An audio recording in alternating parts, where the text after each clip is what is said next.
Hello and welcome to the latest episode of our unrivaled Guinness Women's Six Nations coverage for 2025 here on the KLNS Rugby podcast. After an opening round where Ireland came close to shocking France and Scotland squeezed past Wales up in up in Edinburgh, I should say, there is much to discuss. Podcast regular of the Rap family once again with us in Harley Worthy is here with us, and we have a latest debutant in Munster and Ireland fan, Ellie Stone.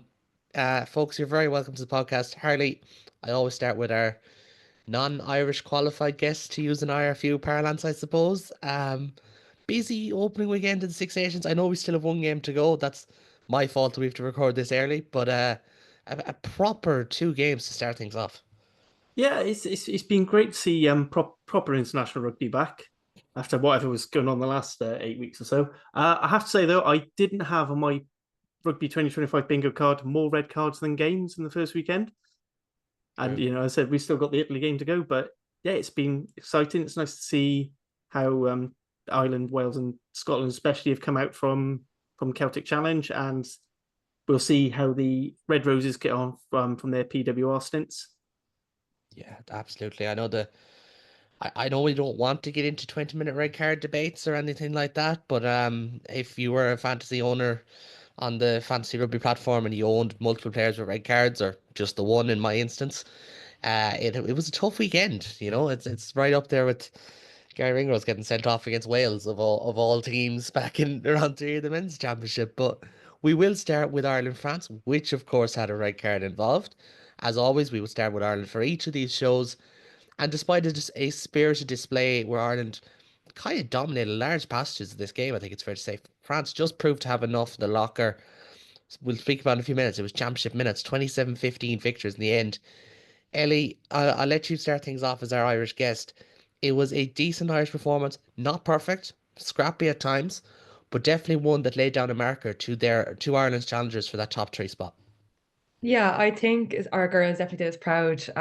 Like disappointed with the results because there was definitely a few opportunities and points left behind on the board as well. But I think overall, like a really positive performance.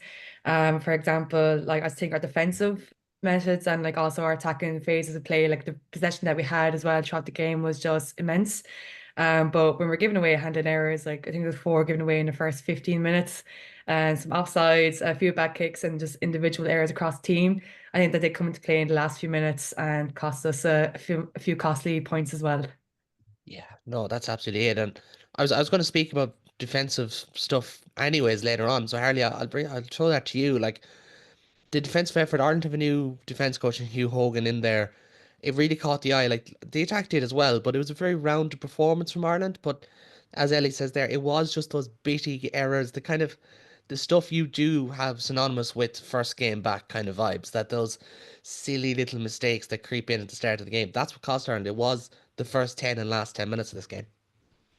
Yeah, I think that's it. With the attack as well, I think they approached it quite well because with France being a naturally bigger team, it's almost a bit like what we see in the under 20s, where because of the larger player pools of England and France, they're going to have larger teams because they can find more players that size.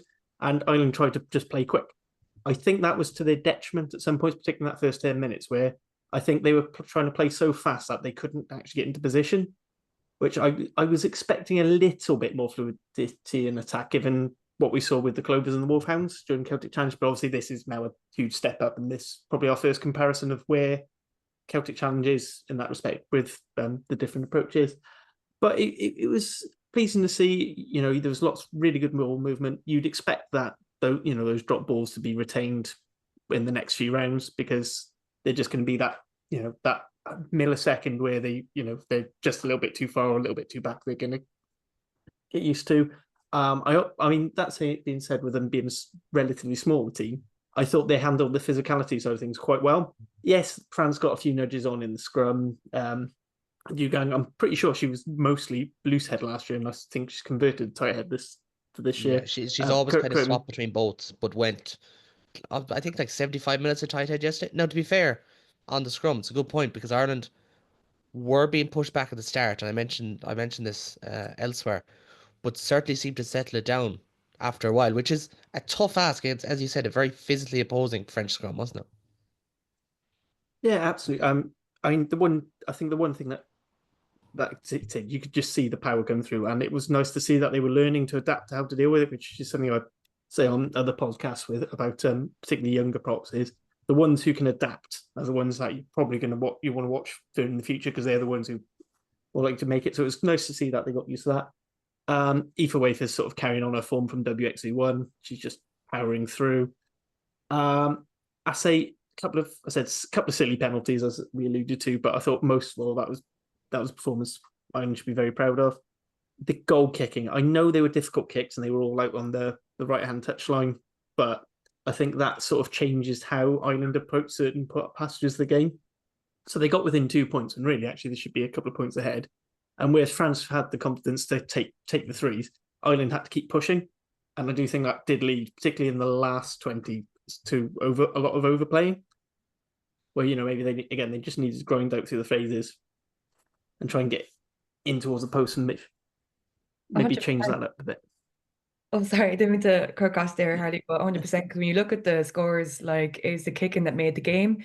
Like, 3 tries scored by both teams, and then it was the goal points and the conversions that nailed it for France. And when you think about how the scoreline could have been even smaller if those conversions were hit, or like Joe said, if there's opportunities where the try wasn't working out for us, if we just kicked for the post as well, that could have been some great opportunities for us. But hopefully, something like I just don't want it to like determine our play as well. Like, we have some great winners. And hopefully like that in the future, like that, yeah, we just get that conversions nailed down. And then it's a fine margin thing. And like I generally don't focus on goal kicking in games, especially when like two of, if not all three of Dan O'Brien's kicks were outside 50-meter hashes.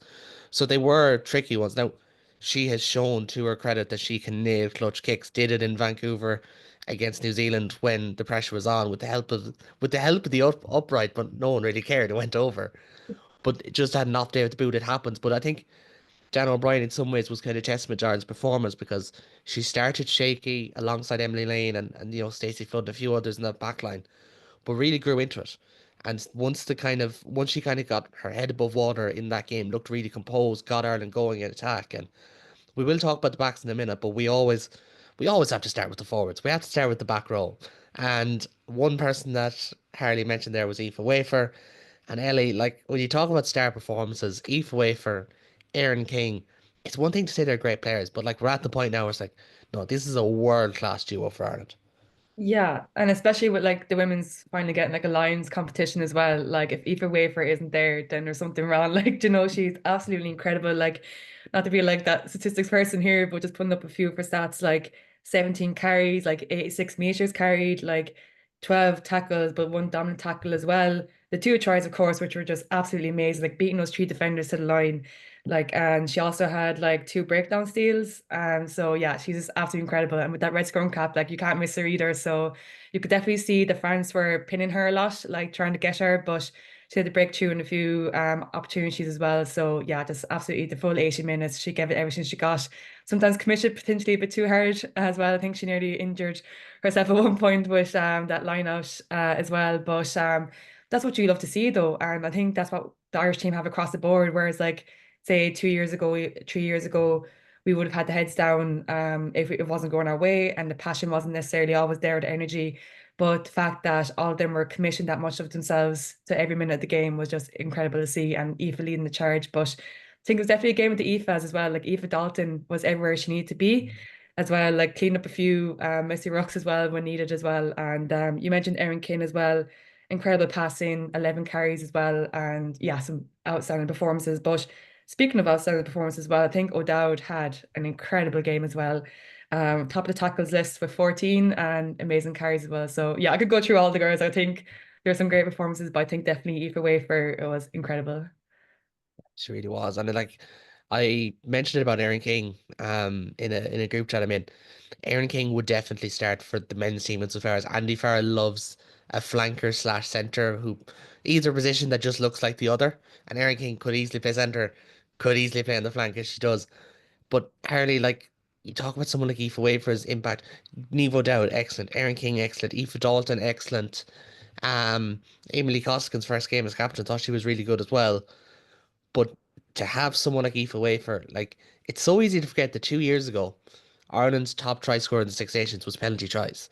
Now Aoife Wafer's out there, she's scoring a try every 60 minutes of Test rugby she's playing. I know that won't continue, but to have someone like that who's coming up with big moments in big games every single week, that is absolutely massive for a team, and so young as well. Yeah, absolutely. I mean, one of the big running themes, particularly like Squidge's assessment of rugby at the moment, is bullshit factor. And it's basically just players who can come up with these big games and you spark momentum because defenses have gotten so good. Everyone knows roughly what they're looking for in defensive shapes, in attacking shapes. So having someone who can just switch it on, like Aoife Wafer, who could just, for her first try, she just basically bounced off three French defenders just because she refused to be tackled. That sort of thing is, monumental, particularly for in a code of rugby where size is still a huge, it's a rarity. So actually being able to have that power and to get through is game changer for smaller nations. It is. And even if you don't have size, in the case of the Irish back row, it's not the biggest, but it is punchy.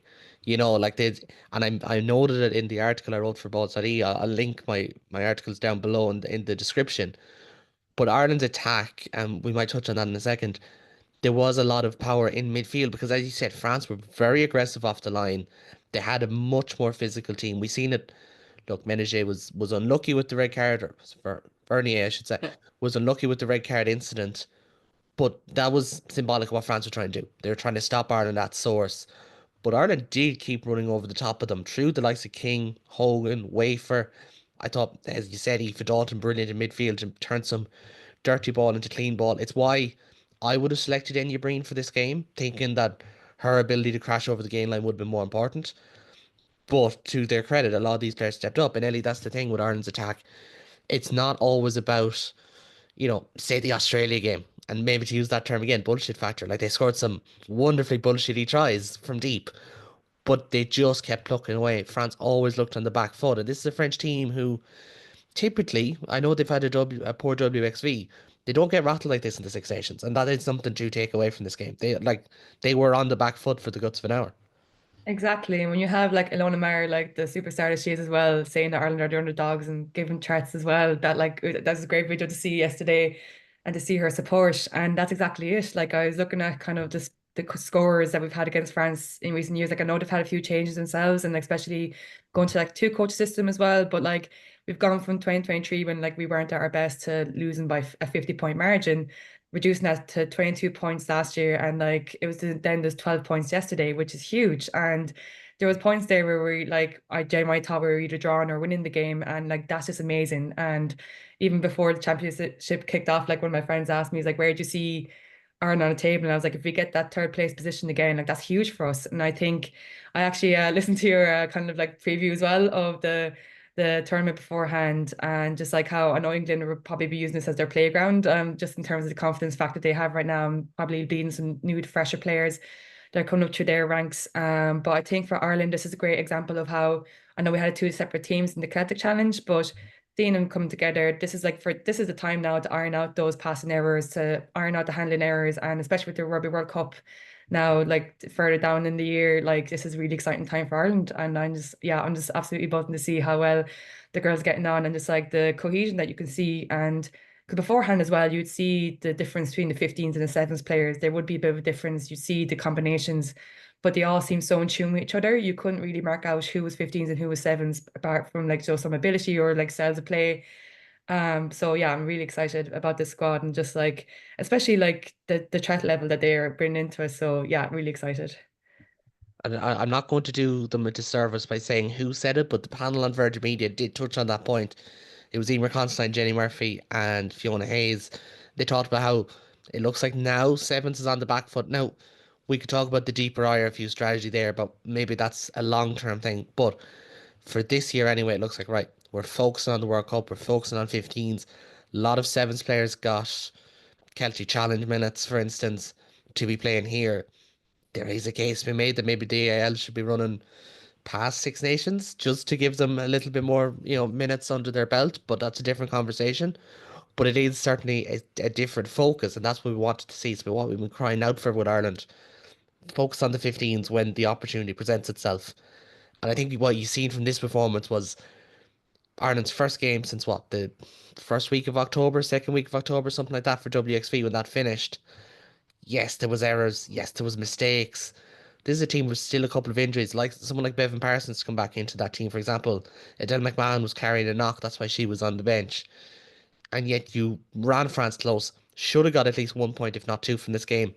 Maybe even four or five. Like that's Six Nations rugby in a nutshell. And Harley, that's where I want to bring you in as the neutral observer. Granted, on an Irish podcast this morning, you can remember that. But as a neutral observer, like France, there's a reason why they have been the solidly top two team in the Six Nations in recent years because the championship minutes of that game, out of the blocks, just especially towards the very end of the first half and the very end of the game, they were immense. They like they really that's where they showed their class and that's what good teams do.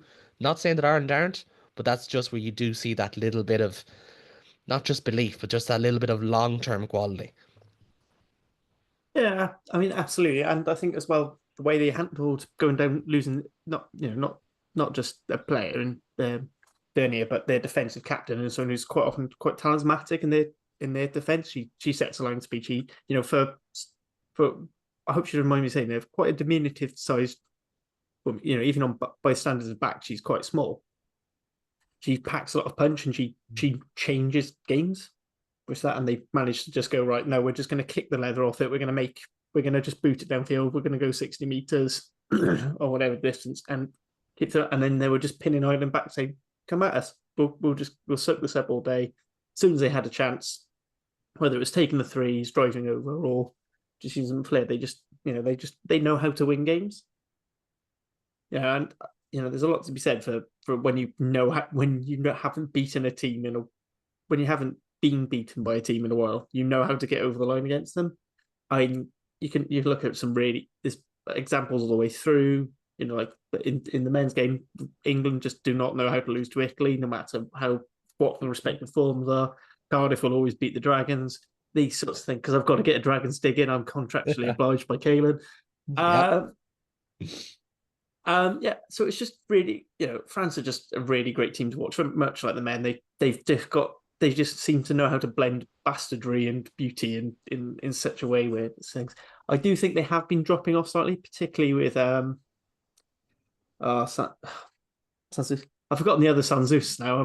Pauline's number one. I've forgotten her wonderful wife, but she was their Dupont before Dupont was a Dupont sort of thing, and a while, but. Yeah, and I said the thing to me is just again the kicking game, and I'm going to go on to this an awful lot when we go on to the next game. But it's such a superpower in the women's game because there are so few players who can kick the ball with any distance and accuracy. And you look at that first half when Flood had kicked a few out on the fall. I believe Brian did as well. And it just sort of puts you back. And as soon as you're being turned around on the kicking game, it doesn't matter that you're making all those meters back with carry. That's a lot of effort. And then when France have the impact to bring on, and they can change their front row at 55 minutes, where maybe Ireland aren't still so sure about their reserves, they are more backup players to the first choice as opposed to impact replacement sort of thing. That's that just allows them to go up a level again. It's the same thing we see with the men's game really. Having a bench that you can bring on after half an hour, even if you put your bench on at half an hour and they can do 50 minutes that way, it's gonna tire out a team where they rely on players that play the full 80. Definitely. And I looked at it myself, like when I saw Ireland bringing on their version of a bomb squad with like Maloney, Riley, Moore, they all came in around the same time. I think then McMahon came in at the same time. And it was the right time. It felt like the right time to bring them on to freshen the legs because France were still so powerful. The more on defensive side of the ball in that second half, as we noticed. Like I think something like 70% of Ireland's tackles were in the first half, which kind of shows you how that pendulum of the game swung. But like the bench was a massive factor. I do think the kicking game, as much as we said earlier, it's probably something that falls back on, the high performance unit of the IRFU that they haven't managed to sort it. Dan O'Brien will be that answer, and we've seen that she is the long term answer there with her quality. But in recent years, after once Steve Briggs retired, they've tried Gaelic footballers, they've tried sevens players, they've tried loads of options at 9, 10, 15 in those kicking positions, and it hasn't really worked out. But I think they're getting there. But also at the same time, this is where, maybe on another day they had a backup 10 added on the bench because it is Dan O'Brien's shirt. That's the thing. Like Nicole Fowley's been thereabouts in recent years, but it's Dan O'Brien's shirt now, and it's how she responds. And I think in some ways, it's a great game for Ireland to try and respond in because they're in Parma next week to take on Italy. You would imagine that England will be too strong for Italy today down in York. Again, if anyone wanted to hear me talk about the Red Roses, I do apologise.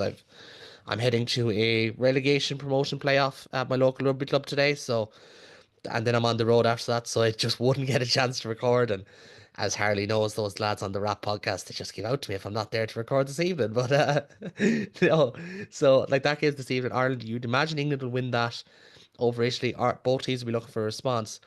But on that, Ellie, like yes, it's win at all costs. We got all that. But one thing I want to touch on is Ireland have three away games: Scotland, Italy, Wales. The three games you're most likely targeting. A big performance here becomes massive then because you want to prove to everyone we're not just doing it on home soil. We can go, we can beat you, we can show that we are the third best team in this competition.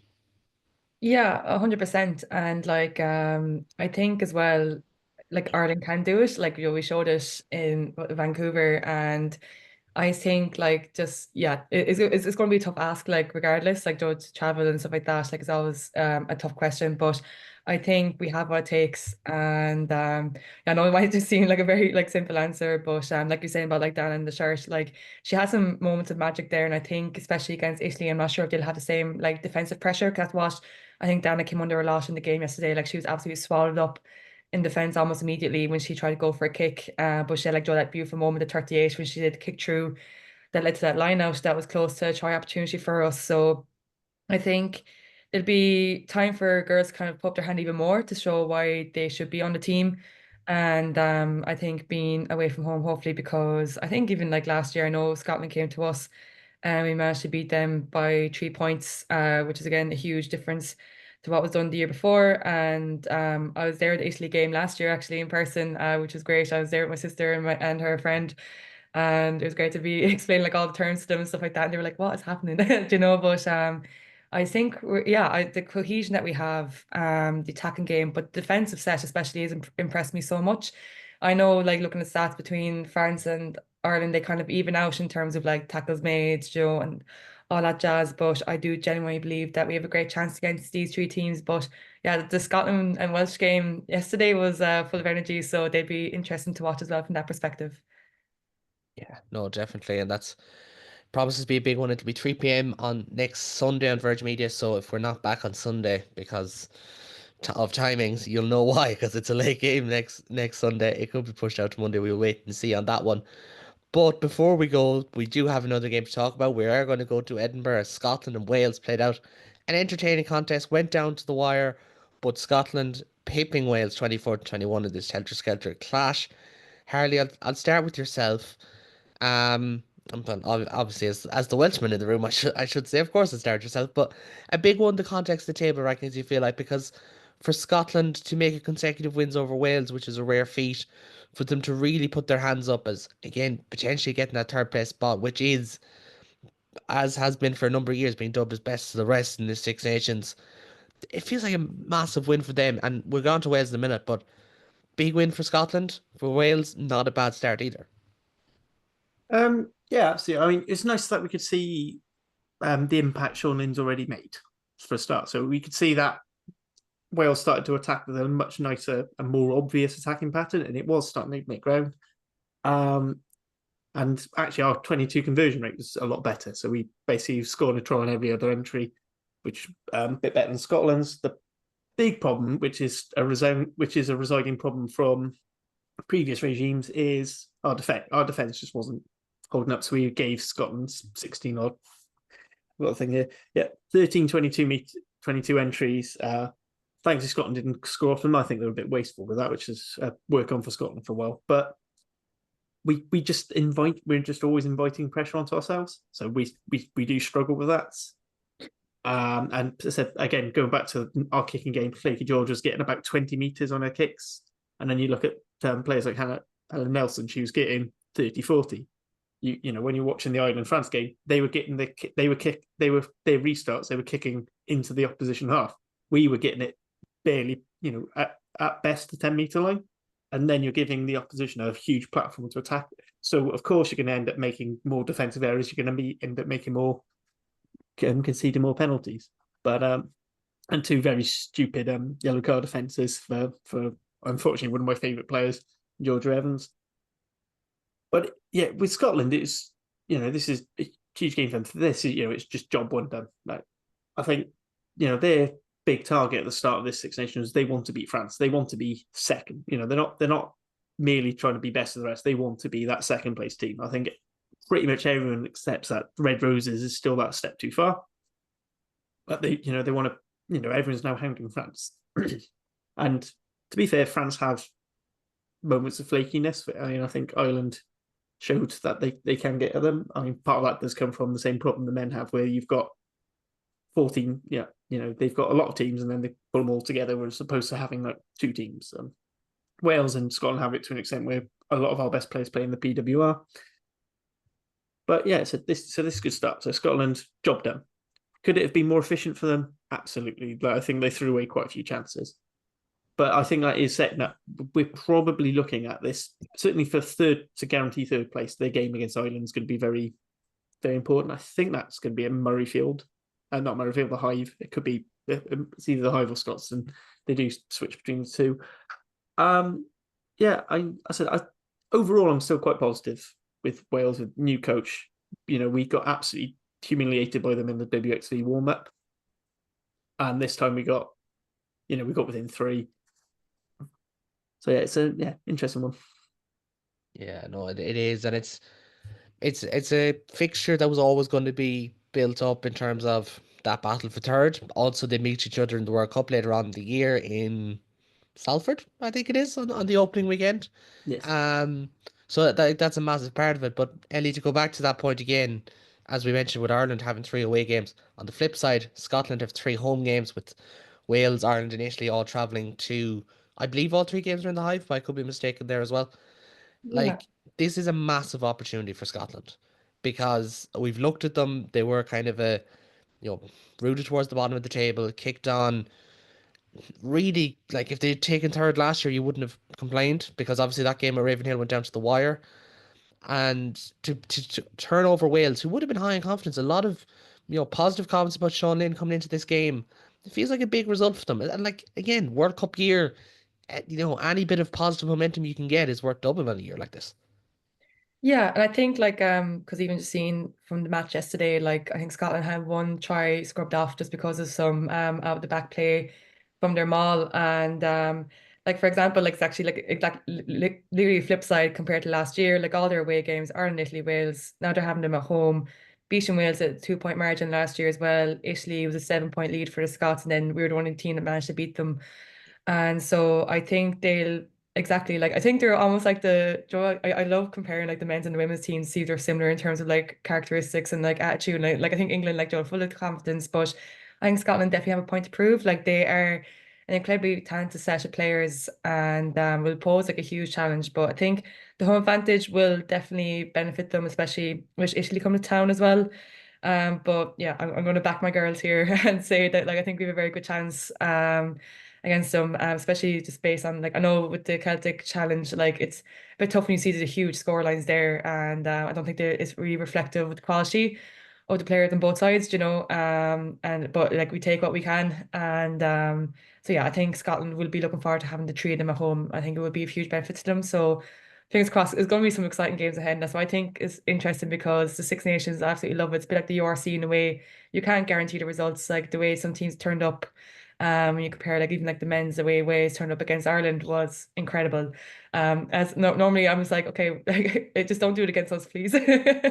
But yeah, no, absolutely loved it, and yeah, I'm excited to see what Scotland bring to it. But I think as a neutral, I always have seen Italy do well, so I'm a bit heartbreaking to see now what the result will be this afternoon. Yeah, well, that's a factor too. I do want to talk about Wales, Harley, because your brilliant colleague on the Welsh women's rugby podcast, appreciation Oh, podcast. it's now the rugby treehouse. They are Okay, much that easier is name so to much say easier now. to say. Thank you very much. With your brilliant colleague Julia went over about like Sean Lynn and the whole thing there. You mentioned him just really briefly, but for Wales, new head coach in there, he's not going to fix, decades of WRU making the wrong decisions on every 50-50 imaginable, but like a positive start, like a 3 point defeat, yes, but like he only joined up with the team this week. Do you know, on a full-time basis? It's kind of like Matt Sherratt's first game. You take what you can get. Do you think this is a decent start to the year for Wales, all things considered? Yeah, absolutely. And one of the appointments we made, so there was a bit of in our sort of back channels who not sure about this, but he's brought in his scrum coach from Gloucester, Dan Murphy, as defence coach, Okay. which is huge because that's replacing vacant position. So Mhm. we then realised Wales did not have a defence coach up until now, and he had 1 day in the job before thing. So no wonder defence has been such a big issue for us. And you could sort of see where they sort of focused in those few sessions we've had. So there was a lot of focus on the breakdown, and I thought actually our breakdown work was really good at holding Scotland out. And our attack, and I've already spoken about our attacking patterns look a lot better, particularly going for a dual playmaker system in 10-12. Still not entirely sure it's the right way round. I feel like Leaky George would make a better 12 and moving yeah, Caleb Powell, brain gone. Said very early in the morning, been dealing with a 2-year-old for the last week or so. It's sort of frazzled my brain a little bit. Yeah, so Caleb Powell probably in a more natural 10, I think, and actually she also has a bigger kick, which would help with these clearances. But it's a promising start. I think we all sort of agreed these first 2 games, 2 to 3 games, can't really say too much because we're still bedding in, and we just want to see if we can see improvement and progression throughout the tournament. And that final weekend game against Italy is going to be huge because we basically narrowly squeaked through to avoid a winless Six Nations last year. So it'd be nice to see a more convincing performance by that point. Yeah, you'd hope so. And like it is kind of again part of that backdrop for anyone who's kind of new to the women's rugby scene. You do have England who are way out in front. You've got France then after that, and then you just kind of have that quest to see who is third, fourth, fifth, and obviously no one wants to be sixth in the Six Nations, but you're trying to see who's the best of the rest. If Wales is they can get a win and kick on and show what they can do, then absolutely they're going to be in a good place heading into the World Cup in August. But just really quickly, Harley, because we mightn't have you on for the rest of the tournament. Aside from England, how do you see the rest of the Six Nations going? Um, so I think it could be quite interesting. As I said, I think if results had gone slightly differently, uh, back in Ulster in the corporate murder dome, it would be I'd have maybe said potentially Ireland might have snuck into second, but I think we're probably going to see England, France. I'm really interested to see how Ireland, France goes. For me, that's going to be the third place decider. So I think they're going to be third, fourth. I'm just not sure. I need to see another game from them both. I think before I make my mind up there. And I strongly think Wales will beat Italy, and I think we're going to accumulate enough points throughout that we will come fifth, and then it'll be unfortunately Italy at the bottom because I just haven't seen any progression with them since they announced their semi-pro contracts a couple of years ago. So I feel like they ended up in the same sort of quagmire Wales did, which was, well, we've done it, that'll do, and then nothing really has changed. Yeah, no, that's the thing, and we shall wait and see. But I will leave it there with the two of you folks. Thank you so much for joining me this morning. Thanks to Harley and to Ellie for joining me. As always, if you like what you see here, please do subscribe on all good platforms. You find links for my channels down below, and of course, Welsh. Sorry, what's the name, Harley? Women's Rugby Treehouse. The Women's Rugby Treehouse with Julia, Harley, Hugh, and the rest of the crew. You can go check that out as well. We'll be back next weekend, hopefully, to recap the second round action as Ireland, as I said, travel to Parma to take on Italy. But for now, and until next time, take it easy.